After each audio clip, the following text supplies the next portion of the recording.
Welcome to today's deep dive. I want you to picture the ultimate royal party. Oh, setting the scene right away. Yeah, I mean, imagine the music is deafening, the walls are literally shaking, and wine is just flowing without limit. Sounds like a pretty wild night. It is. And the king is right in the middle of it all, holding court. But beneath the surface of this massive celebration, this is in the northern kingdom of ancient Israel, by the way, something is deeply, fundamentally broken. Right. Today, we are exploring that incredibly thin line between a meaningful celebration and, well, empty indulgence. Okay, let's unpack this. We are diving into a critique based on an ancient text, specifically the book of Hosea, chapter 7, verse 5. And it serves as this surprisingly sharp mirror for our modern holidays, our personal milestones, and really the underlying psychology of why you and I throw parties in the first place. It really is a striking mirror to hold up. And, while the framework we're examining today is explicitly theological, it's addressed to a Christian audience, the core human behaviors it highlights are entirely universal. Yeah, absolutely. It forces you to look at how we gather, why we actually celebrate, and what we consistently manage to forget as soon as the music gets loud. It's basically an exploration of the architecture behind our traditions. Because we spend so much time and money figuring out the logistics of a gathering, right? Oh, constantly. But we rarely examine the underlying purpose, which is strange because human beings are biologically and socially wired to celebrate. We crave it. We need it. But let's look at this ancient blueprint of a gathering gone completely wrong, because Hosea 7.5 drops us into a highly specific scene. This is a state holiday, Major event. the day of our king, honoring the earthly ruler of the northern kingdom. So you have the massive halls, the echoing laughter, the absolute best food and drink the ancient world could offer. The social event of the decade. On paper, yes, it is designed to project power, unity, success. But instead of gratitude or reverence, the whole atmosphere just devolves into gossip, mockery, and this reckless indulgence. What's fascinating here is the immediate subversion of those expectations. You have a state celebration, which historically should be characterized by a certain level of dignity. Right, recounting national victories or something? Exactly, honoring the stability of the kingdom. Instead, the atmosphere rapidly decays. The officials, the very men running the government, managing the economy, overseeing justice, they drink until their minds are entirely dulled and their judgment is clouded. They're checking out. Completely. They are seeking an escape rather than engaging in an actual celebration. And the abdication of leadership doesn't stop with the cabinet members. The king himself, the figurehead who was supposed to anchor the nation in wisdom and righteousness, completely abandons his post. Metaphorically speaking, I mean. Yeah. He doesn't elevate the room lowers him. He joins the mockers. He gets right down in the mud with them. Yes. Sharing in the cynical, sarcastic complaints and the careless speech bouncing around that banquet hall. And that psychological dynamic is crucial to understand. When the person who holds the standard lowers it, the entire culture of the room collapses. Wow, yeah. The king's participation in the mockery validates the cynicism of everyone else present. This wasn't merely a rowdy Friday night. It was a tragic abdication of responsibility by the very people entrusted with the nation's welfare. They had a massive catalog of legitimate things to celebrate, too. The historical context tells us they could have been recounting how they were delivered from foreign armies. Or how they survived famines. Hardships, exactly. They had a rich history to draw from, but they ignored all of it. And here's where it gets really interesting. We tend to look at a scene like this and diagnose the problem as the excess. Blaming the alcohol and the noise. Right, the sheer hedonism of the event. But treating the excess as the disease is a total misdiagnosis. The excess was just a symptom. The actual terminal disease in that room was forgetfulness. That is the core issue. If we synthesize the text's metaphor, you see the true tragedy of the scene.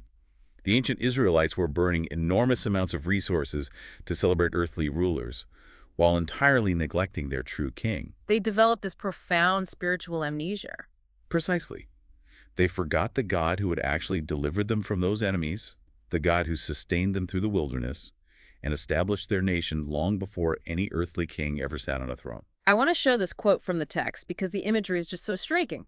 It says, "Their feasts were filled with noise, but empty of gratitude. Their laughter echoed loudly, but heaven heard no praise." Feasts filled with noise, empty of gratitude. It's heavy. So what does this all mean? How does this ancient warning bridge the gap to you and me today, specifically the modern Christian believer? Well, the text does this by fundamentally redefining the concept of the day of the king. It takes it from an earthly ruler's holiday and reclaims it as days that belong to the Lord. Okay, let's look at the specific examples the source gives.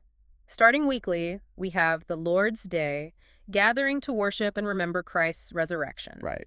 Then moving to the calendar, you have the heavy hitters like Christmas, celebrating the Savior's birth, and Easter, rejoicing in victory over death. And it gets even more personal than that. Yeah, personal milestones. Exactly. Days of baptism, anniversaries of conversion, or even just times when God's providence and protection were undeniably clear in your life. So it's a rhythm. Weekly, annual, personal. And the purpose here is that these days are meant to be intentional gifts. A literal pause from the relentless grind of ordinary life to recount blessings, reflect on grace, and acknowledge that every good thing comes from God's hand. But that pause is so easily lost. We treat these holidays like massive logistical deadlines. We don't pause, we accelerate. This raises an important question about how easily our own modern celebrations drift away from their true purpose. Because even well-meaning believers can unknowingly repeat the exact pattern of Hosea 7.5. But very easily. Holidays meant to point hearts to Christ devolve into excess, distraction, and just empty cultural tradition.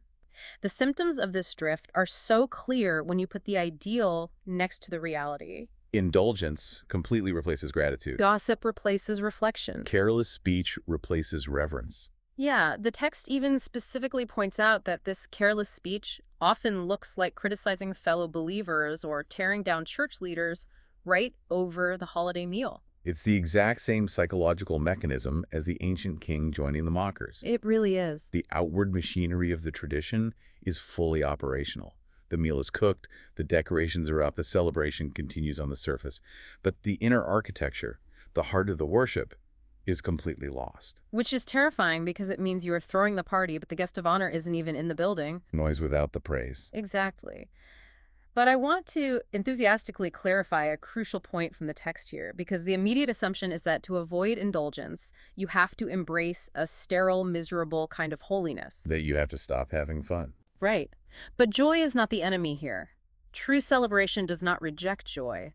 It actually deepens it. When you remember the ultimate source of the celebration, it completely transforms the ordinary activities. Yes, the mundane becomes meaningful.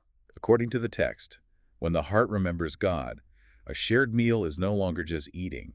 It becomes an opportunity to thank Him for provision. A hymn sung together isn't just a musical performance. It becomes a shared reminder of salvation. And a simple, quiet moment of prayer before the chaos kicks off becomes an act of profound gratitude for His constant presence. So synthesizing all of this into the ultimate thesis for you listening, the difference between holy celebration and careless revelry lies entirely in the direction of the heart. The outward actions might look incredibly similar. Both rooms have food, both have loud laughter and music, but God sees the inward intentions. One room is pointing upward in gratitude, and the other is collapsing inward into selfish excess. And that really brings this deep dive to its final point. The final plea of this text is to treat sacred days as precious gifts, not mere cultural holidays. To make life a continual offering of praise. Exactly. The core takeaway is to celebrate rightly.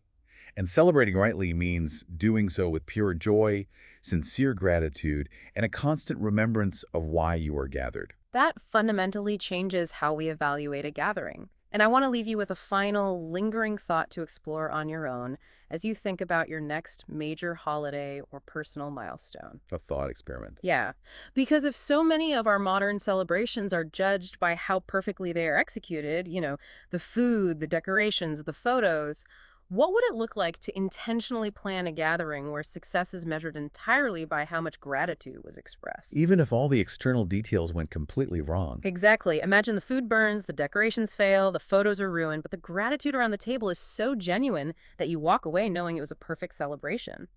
What would need to shift in your mind to make that a reality? That is a profound question to take away from this. Thank you so much for joining us on this deep dive. We always love exploring the layers behind these traditions with you. Keep questioning, keep exploring, and take care, everyone.